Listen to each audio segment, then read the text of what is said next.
Assalamualaikum warahmatullahi wabarakatuh. Alhamdulillah, alhamdulillahilladzi faddala ala bani Adam bi'ilmin wa bi'ilmin wassalatu wassalamu ala sayyidina Muhammad sayyidil arabi wal ajam wa ala alihi wa ashabihi anami al-ulumi wal hikam. Subhanaka la ilma lana illa ma 'allamtana innaka antal alimul hakim. Allahumma anfa'na bima 'allamtana wa 'allimna ma yanfa'una wa zidna 'ilman. Allahumma inna nas'aluka fahman nabiyyin wa hifdhal mursalin wa ihramal malaikatil muqarrabin. Allahumma aghna bil 'ilmi wa zayyinna bil 'ilmi wa akrimna bit taqwa wa zammilna bil 'afiyah. Amma ba'd. Pertama dan yang paling utama, kita sama-sama tidak bosan-bosannya dan tak jenuh-jenuhnya memperbanyak puja dan puji syukur kepada Allah Subhanahu wa taala atas segala limpahan nikmat dan karunia yang Allah berikan kepada hamba dan makhluknya, baik dalam bentuk nikmat iman, Islam, nikmat kesehatan, nikmat kesempatan, terutama nikmat umur, dan hingga sampai saat ini Allah masih berikan kesempatan kita untuk menjalani aktivitas ibadah bulan Ramadan ini sebagai langkah untuk berubah menjadi manusia yang lebih baik ke depannya. Salawat dan salam kita perbanyak mengucapkannya untuk baginda Rasulullah sallallahu alaihi wasallam.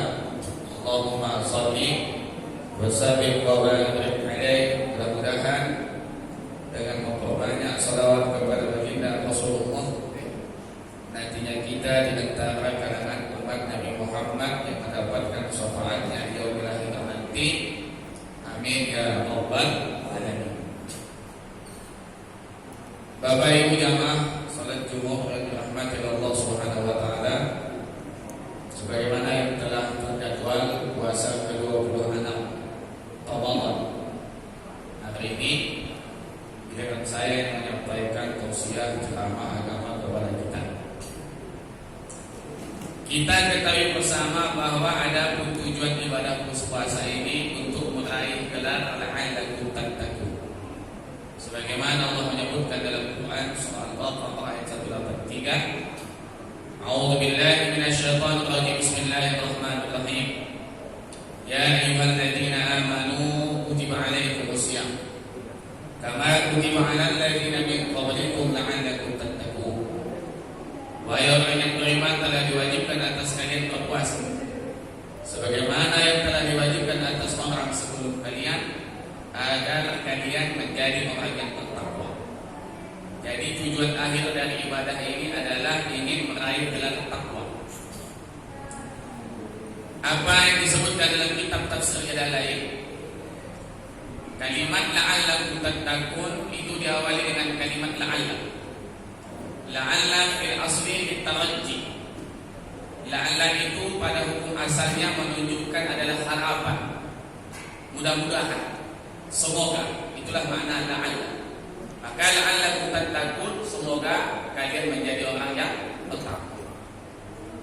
Wa fi kalamihi ta'ala litahqiq.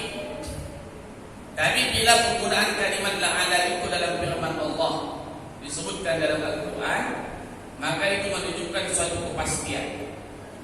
Maka arti la'allakum tattaqun dipastikan kalian menjadi orang yang bertakwa.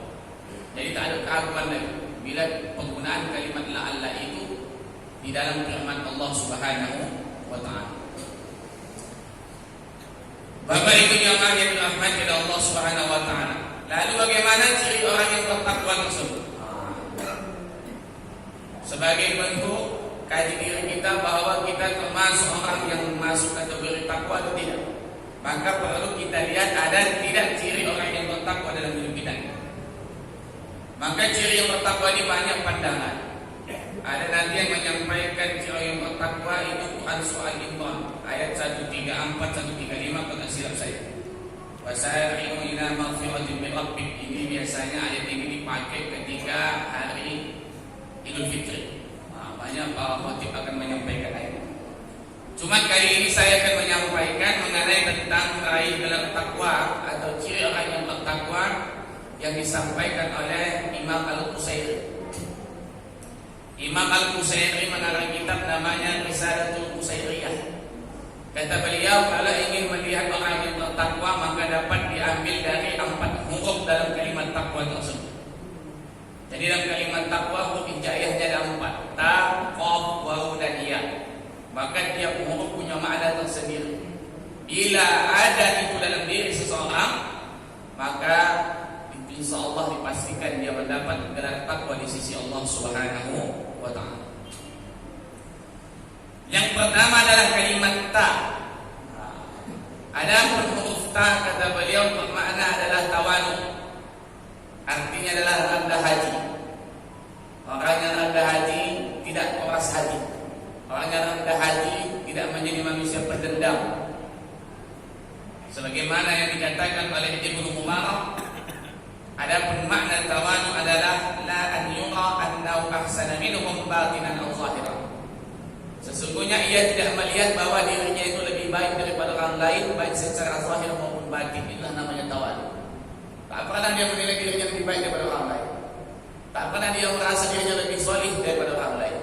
Tak pernah merasa dirinya menganggap lebih taat daripada orang lain. Ini namanya orang yang tawadu. Maka manakala manusia berbuat baik bagus, ketika merasa lebih baik, apalagi sombong. Beramal mantap, tapi ketika merasa lebih beramal dari orang, berarti ada yang salah dalam hati. Berbuat ketaatan bagus, ketika merasa lebih taat daripada orang, berarti ada sifat kesombongan bersemayam dalam hatinya. Jadi yang pertama adalah menuntut kita untuk tawaduk, rendah hati.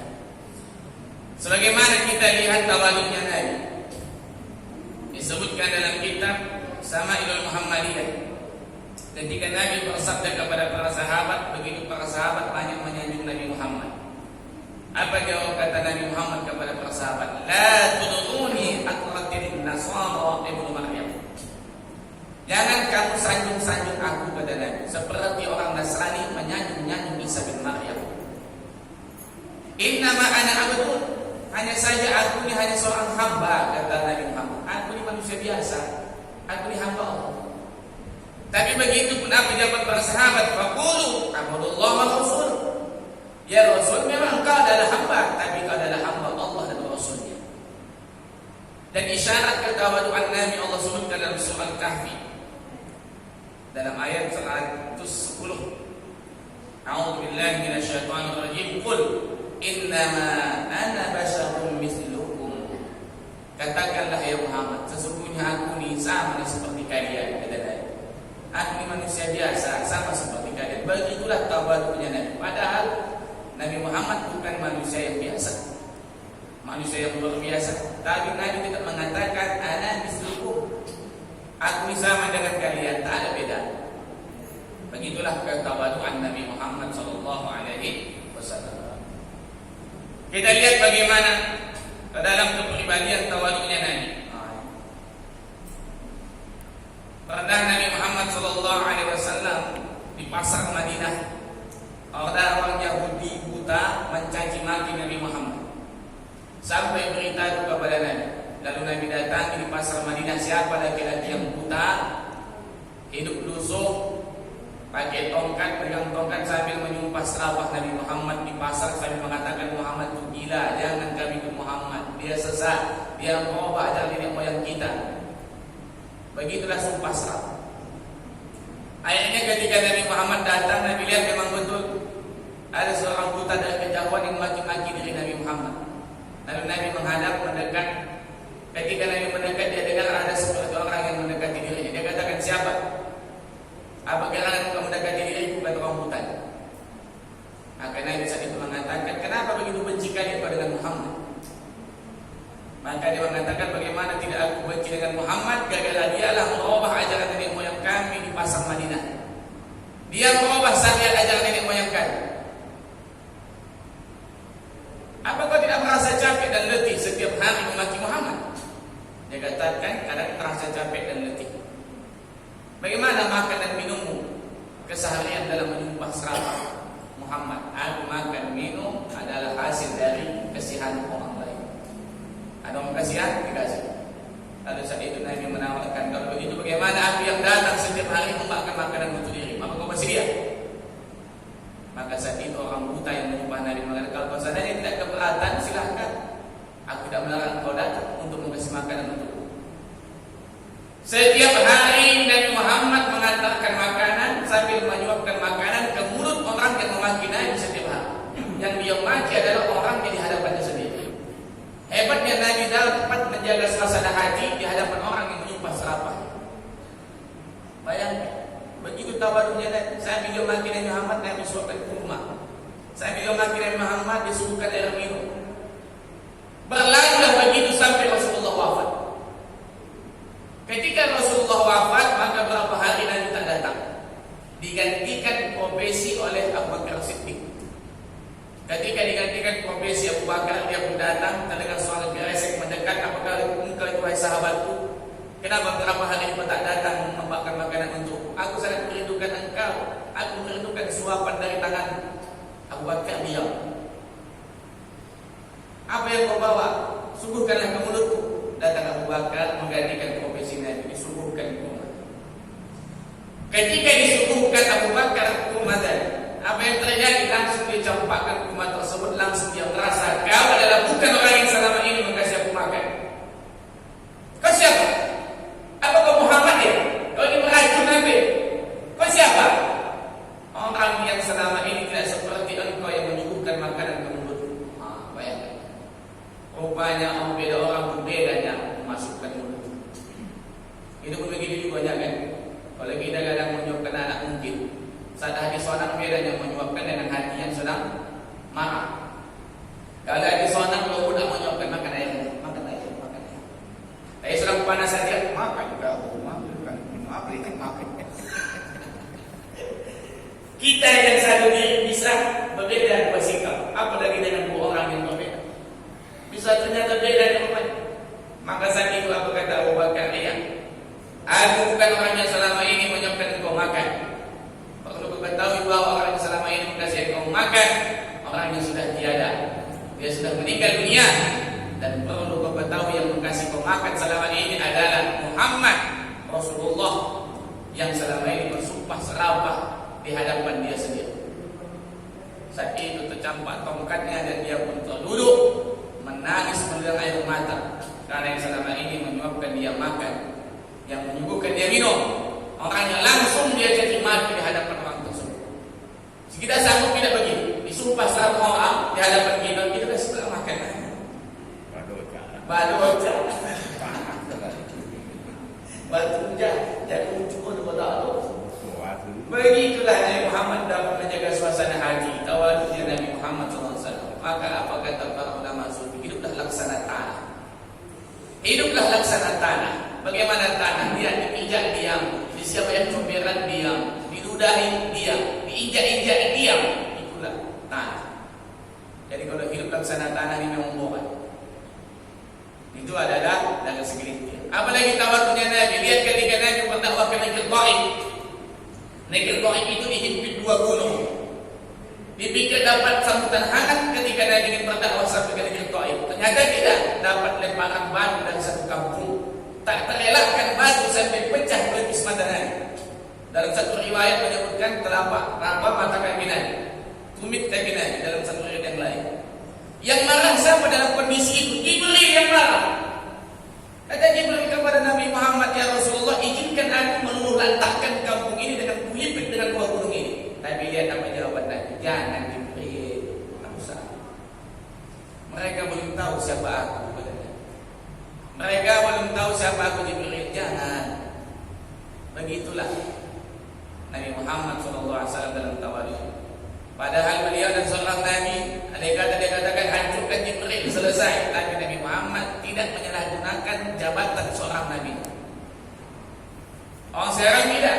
Sudah menjadikan tua, dah ada hajinya saja. Ada yang sudah menjadi kapal, udahlah, anda ikut aturan dia saja, tak ada cakap orang lain. Nabi sendiri, dia tinggal Nabi, tapi tidak semena-mena menggunakan tinggal Nabi Muhammad. Sehingga beliau masih mengatakan mereka tak tahu siapa aku. Ya, begitulah tawaduknya Nabi Muhammad SAW. Ketika Nabi berangkat pergi ke masjid melaksanakan ibadah, datang orang Yahudi meludah dari atap rumahnya. Pulang Nabi, diludahnya balik. Begitulah seterusnya.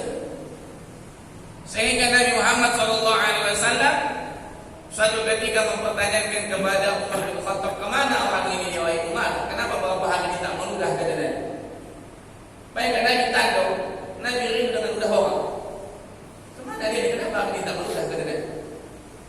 Datang kata Umar bahwa ya Rasulullah dia sakit ya Rasul. Aku dapat kabar dia sakit terletak dalam rumahnya. Berapa hari sudah sekian lama, sudah sekian hari baik Rasul semenjak dia tak mudah engkau lah. Maka Nabi pulang ke rumah langsung dia katakan kepada ayah Aisyah, ada kemudian adakah hari makanan kita Mbak Aisyah?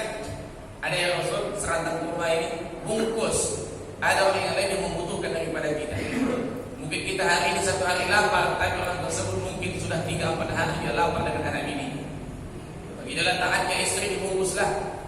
Setelah dibungkus dibawa oleh Rasulullah. Sesampai di rumahnya, Nabi tunggu pintu, ditanya istrinya, "Man, siapa?" "Ana Rasulullah." Aku adalah Rasulullah. Datang laki-laki suaminya sedang terbaring dan mengatakan, "Apa yang kau datang ke rumah ya Muhammad? Kau ingin membunuh aku ya? Kau ingin bertarung? Tunggu aku sehat." Berantem kita. "Tidak, aku datang ingin menjengukmu karena aku dapat kabar kau beberapa hari sakit," kata Nabi.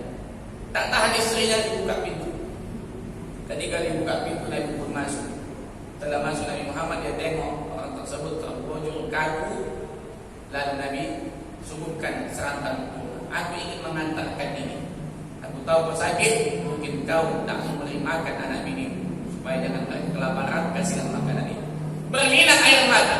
Yang selama ini orang yang dia ludah, ternyata dibalas dengan kebaikan sehingga membuat lembut hati manusia.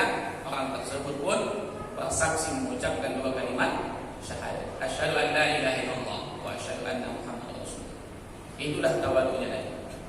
Sajalah pula dengan istri yang macam ini taat. Bungkus. Kalau mulai minyak begitu ya. Ini ada kawan aku tak kau je deh. Bungkuslah makanan kita deh. Bungkus saja. Dan jawab dia tahu saya, bungkus saya buat apa? Aku dari mulai pagi manggil si dapur ni. Mau makan sodap, gorengan dia pula tahu. Ini beda. Kalau sejalan, maka selaras dalam kehidupan rumah tangga. Ini adalah tawadu, sifat dari Rasulullah. Umar begitu juga dalam kitab Mukhtarah, ya, dalam kitab Fawaid Mukhtarah. Saya temukan riwayat ketika itu Umar jadi khalifah. Umar sanggup turun ke sumur mengambilkan air seorang nenek tua. Umar yang menimba air tersebut. Datang para pejabat tinggi mengatakan, "Bagaimana mungkin engkau yang melakukan wahai khalifah? Kau pejabat negara, pemimpin khalifah, tak layak melakukan ini. Banyak anggota di bawah itu saja yang suruh. Kenapa harus engkau yang turun menimba air?" Maka jawaban Umar bin Khattab. Maka saat itu Umar mengatakan, "Aku melakukan ini ingin membunuh sifat sombong dalam diri." Bukan berarti seorang pejabat tidak bisa turun ke lapangan. Bukan berarti pejabat tak mau mengerjakan pekerjaan yang hina ini. Jangan sikit-sikit lantaran pejabat anggota yang harus turun. Aku ingin membunuh sifat sombong dalam diri, kata Umar bin Khattab. Karena tawadu ada lawan katanya adalah sombong. Nabi mengingatkan kita dalam hadis Abu Dawud, "La yadkhulul jannah man fi qalbihi mithqala habatin min kibrin." Tidak akan masuk surga seseorang yang di hatinya kalau ada sebesar jarah sifat kesombongan. Dalam surah Luqman Allah katakan, "Wa la tusa'ir khaddaka lin-nasi wa la tamshi fil ardi maraha. Innallaha la yuhibbu kulla mukhtalin fakhur." Kata Allah Subhanahu wa taala dalam surah Luqman, jangan kamu berpalingkan wajah ketika berpas-pasan dengan manusia. Jangan memalingkan wajah ketika berpas-pasan dengan manusia. Dan jangan kamu mengusungkan dada ketika berjalan di muka bumi. Innallaha la yuhibbu kulla mukhtalin fakhur. Sesungguhnya Allah tidak menyukai orang yang sombong lagi membanggakan diri. Dalam ayat ini setidaknya ada 2 larangan. Pertama, jangan memalingkan wajah kalau berjumpa berpas-pasan dengan manusia. Kita kadang tidak, kalau sudah kadang berpas-pasan dah, satu mukanya ke kanan, satu muka ke kiri. Tak ada gitu, muka kotak dipasang. Kau itu macam kuih lapis sebenarnya orang. Tak ada di senyumnya dah. Jadi kau berpas-pasan pula, tadi kau berselisih, udahlah, mulailah tunjukkan jijiknya dengan menara air kuda. Menunjukkan suku semua. Ini adalah suatu akhlak yang tak bagus. Lalu yang kedua apa? Dan wala tamsi fil ardi maraha, jangan berjalan di muka bumi ini dengan sombong. Apa yang mau kita sombongkan coba? Hari ini kita berada di atas tanah, suatu saat kita akan berada di bawah tanah. Ketika sudah keluar dari jasad, apa yang bisa kita buat? Ini menunjukkan apa yang kita sombongkan. Sampai mengeluarkan dari kita pun kita tak sanggup lagi. Untuk kita mandi sendiri atas mandi kematian kita tak sanggup orang lain yang memandikan. Apa yang mau kita sombongkan? Memakai kain kapan? Bisa kita sendiri. Tidak orang yang lain memakai kain kapan. Tak berdaya kalau sudah mati. Manalah kekuatan itu, manalah kekuasaan itu, manalah jabatan itu. Orang lain kain kapan? Kain kapan minum sama semua. Ada cerita yang lebih mahal lagi. Sampai kita diantar ke pemakaman, ada kita ini bisa berjalan sendiri. Mati ya orang berjalan sendiri ke pemakaman? Tidak, orang yang membawakan. Menggantikan makam kita orang lain. Jadi apa yang mau kita sombongkan? Nah, jadi ini adalah yang pertama sifat tawadu, rendah hati. Dan itu dapat dilihat setelah hari dan fitri. Tawadu dia tidak mengulurkan tangan pertama kali. Mau tidak dia berkata minta maaf, minta izin, minta maaf lahir batin.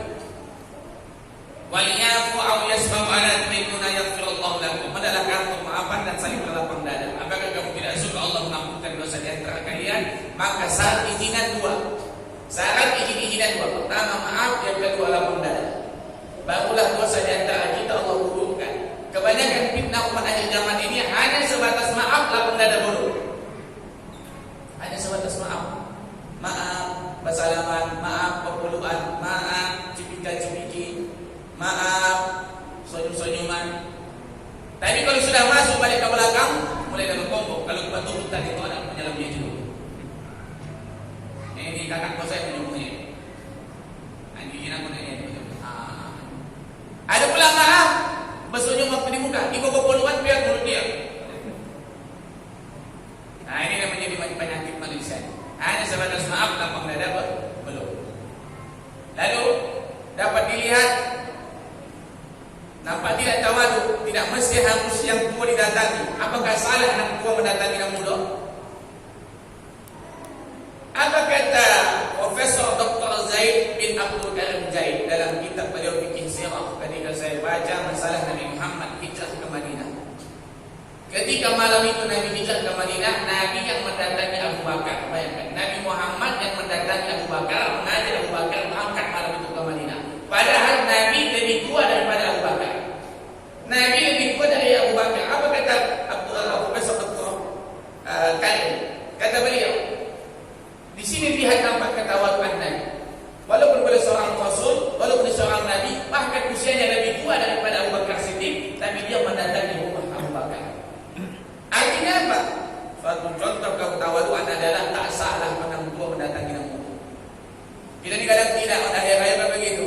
Ada awak datang, amak kacalah. Amak datang, oi tidak ada jauh. Aku jauh sabangannya. Aku jauh siapanya. Aku incin. Aku buatnya. Ini penyakit manusia. Menganggap bahwa yang muda harus mendatangi yang tua.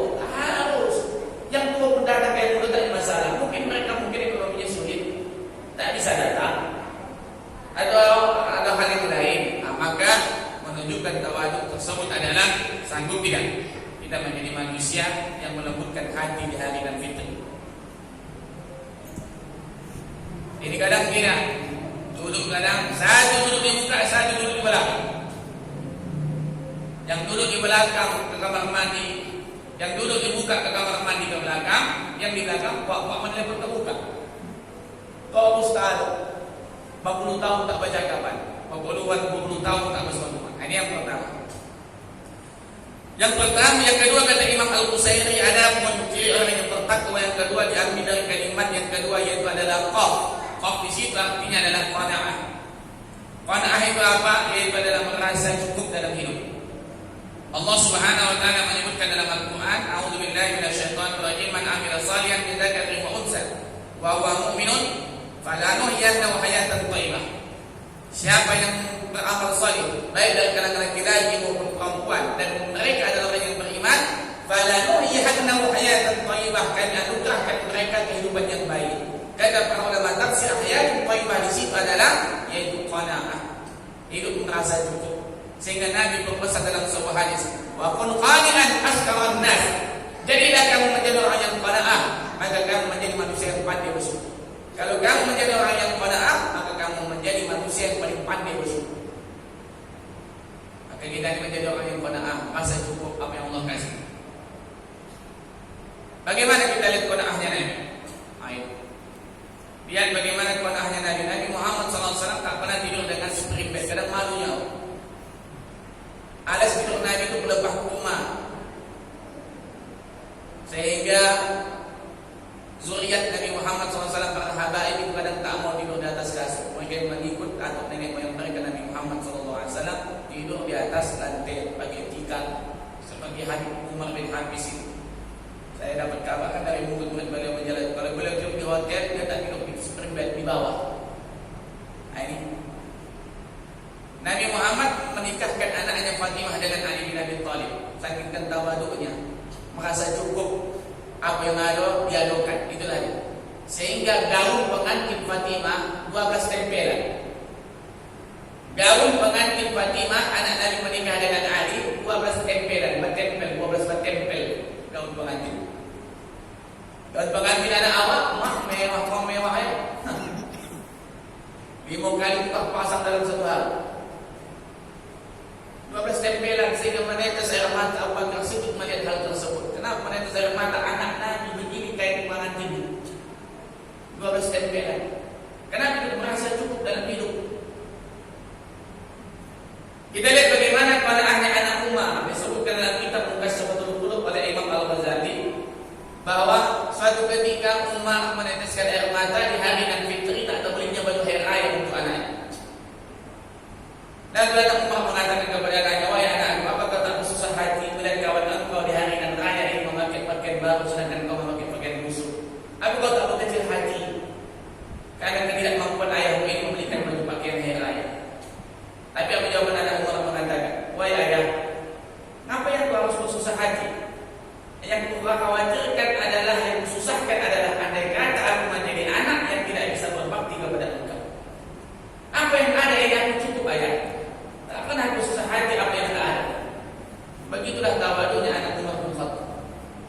Yang disusah hatikan adalah bukan masalah tak berbaju atau berpakaian hari raya. Yang susah hatinya adalah andai kata dia menjadi anak yang tidak berbakti kepada orang tua.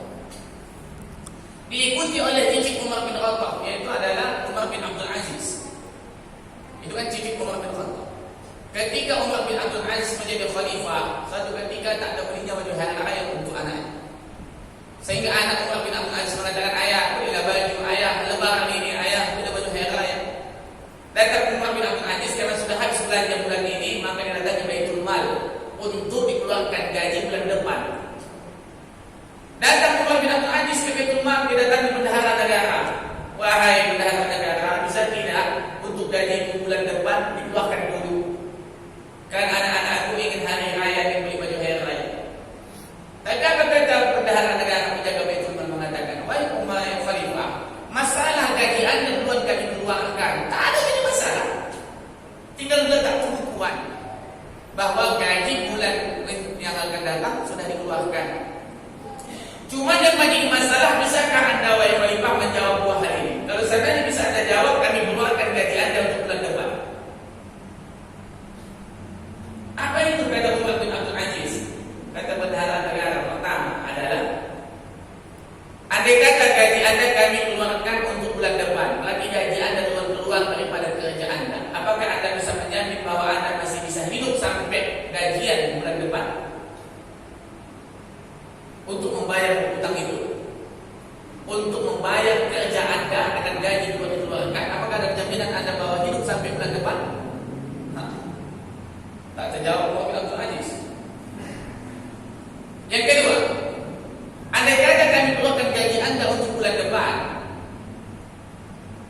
tahu-tahu anda meninggal dunia sebelum sampai tanggal yang gaji sudah anda ambil duluan, apakah bisa anda menjamin anak ini ada di besok untuk membayar hutang? Itu hutang.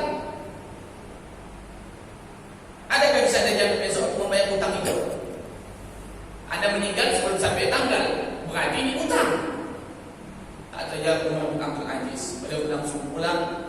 Dia dia meneteskan air mata di hadapan anaknya dan katakan kepada anaknya, wahai ayah, sabarlah sampai bulan depan baru kita boleh belajar hair raya. Apakah kalian suka ayah kalian masuk neraka? Kata Umar bin Abdul Aziz.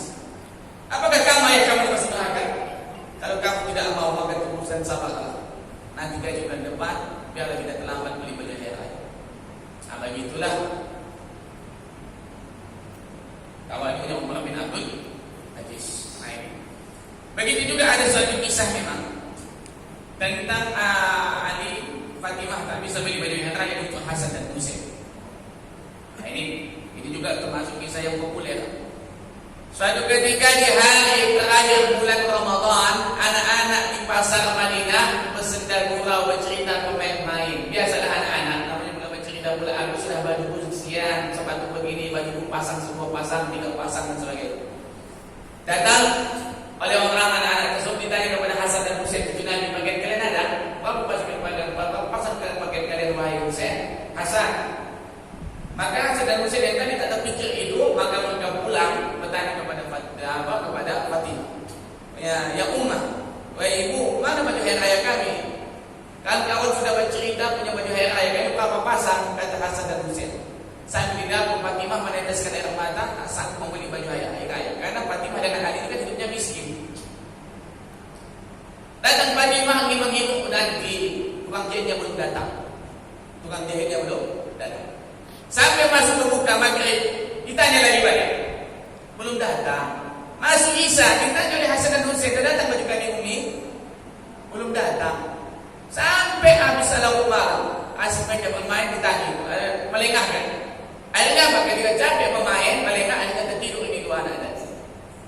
Ketika masuk mau menjelang subuh, datang seseorang mengetuk pintu Fatimah. Assalamualaikum. Datang Fatimah, dibuka jendela lebar-lebar supaya jangan timbul fitnah, dibuka pintu lebar-lebar. Kata Fatimah, ada apa Tuhan? Kalau Tuhan ingin berhubungan dengan suami saya di masjid dengan Rasulullah. Tidak, aku hanya mengatakan titipan. Apa itu? Ini ada titipan untuk Hasan dan Husain. Dibawa titipan tersebut. Diambil oleh Fatimah. Ketika dibuka bingkisan tersebut, ternyata 2 baju gamis, 2 sorban, 2 sepatu. Karena pakai orang Arab, boleh tidak? Dipikir Fatimah, Rasulullah yang memesankan baju, menjahitkan baju untuk Hasan dan Husain. Dibangunkan ini anak dari Hasan dan Husain, dimandi dan sebagainya. Setelah mandi, pakai tadi baju gamis, masuk sorban, masuk sepatu lah, ya, sandal. Hanya berangkat ke masjid. Ketika Nabi Muhammad SAW ingin membimbing